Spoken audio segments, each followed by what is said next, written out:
मेडिटेशनची जादूगिरी. लेख आहे प्रकृती आणि व्हायब्रेशन्स. आज आम्ही गच्चीवर जमलो होतो.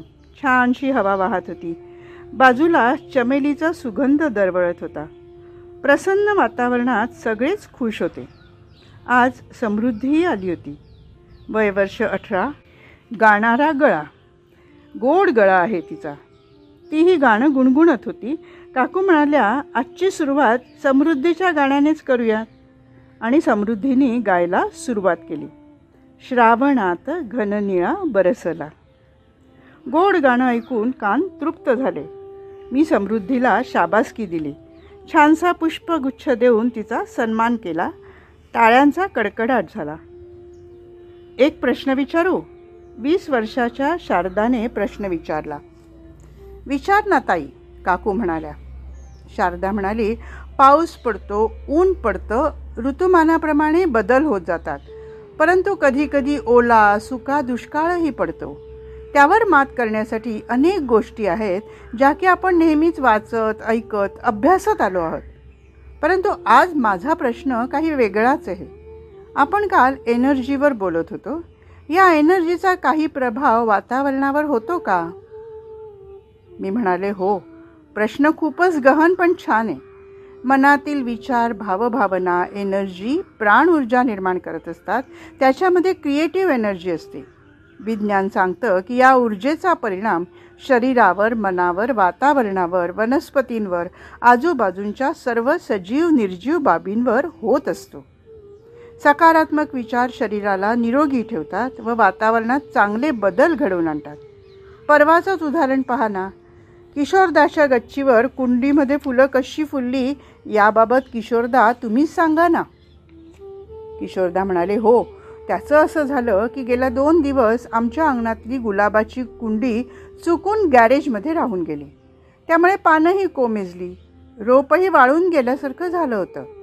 आम्ही पाणी वगैरे दिलं, परंतु तरी 2 दिवसात त्यात काही सुधारणा झाली नाही. मग मी जिथे मेडिटेशन करतो तिथे ती कुंडी आणून ठेवली. सकाळ, दुपार, संध्याकाळ असं 3 वेळा मी कुंडीजवळ बसून मेडिटेशन केलं. आणि काय आश्चर्य! कोमेजलेली पानं तरतरून वर आली. वाळलेलं रोप प्रसन्न वाटत होतं. आणि त्या 2 दिवसात एक छानशी कळीही आली. आणि काही दिवसात रोप फुलांनी बहरून गेलं. आता आम्ही सगळेच रोज कुंडीच्या अवतीभोवती बसून मेडिटेशन करत असतो. किशोरदाचा हा अनुभव ऐकून सर्वांनी जोरदार टाळ्या वाजवल्या. शारदा म्हणाली, वा, पण ताई, याचा उपयोग आपण दुष्काळ निवारण्यासाठी कसा करता येईल? मी म्हणाले, दुष्काळ पडला म्हणजे काय झालं तर धरणी माता रुसली, पाणी ओसरलं, पंचतत्वाची साथ मिळेनाशी झाली. धन, धान्य, पीक, पाणी येऊ शकलं नाही. अन्न, धान्य, पाणी यांचा तुटवडा निर्माण झाला.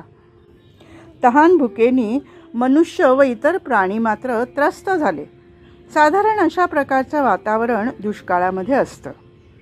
किशोरदा, अच्छा, पुढे? मी म्हणाले, हो, यासाठी सरकार आपापल्या परीने विविध योजना राबवत असतात.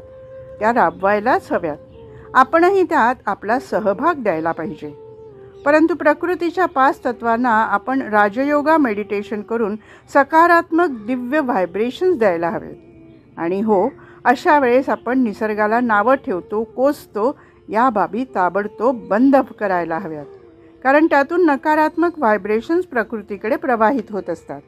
दुसरं म्हणजे प्रकृतीचे आपल्यावर खूप उपकार आहेत. आपलं शरीरच मुळी 5 तत्वांनी बनलेलं आहे. अनेक जन्मांपासून आपण अनेक शरीरं धारण करून कर्म केलं आहे. शिवाय हे शरीर जिवंत राहण्यासाठी ऑक्सिजन, पाणी, अन्न ही परत निसर्गाकडून मिळतच असतं. मानवाच्या चुकीच्या वागण्यामुळेच दुष्काळ निर्माण होत असतो.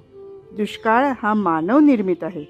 केलेल्या चुकांची रोज माफी मागणं व राजयोगा मेडिटेशनद्वारे प्रकृतीच्या 5 तत्वांना दिव्य सकारात्मक पावन व्हायब्रेशन्स देणं जरुरी आहे. तर मग हळूहळू दुष्काळाचं निवारण होऊ शकतं. परंतु हे व्हायब्रेशन संघटित रूपाने म्हणजे अनेक व्यक्तींनी एकत्र येऊन दिले पाहिजेत. याची विधी शिकण्यासाठी आपण जरूर माझ्याकडे या. हा लेख इथेच समाप्त होत आहे. आंतरराष्ट्रीय नोबेल पीस अवॉर्डसाठी नामांकित. श्री जन्माचे स्वागत करा चळवळीच्या आद्यप्रवर्तक आणि राजयोगा मेडिटेशन जीवनपद्धतीच्या अभ्यासक डॉक्टर सुधा कानकरिया लिखित पुस्तक मेडिटेशनची जादूगिरी.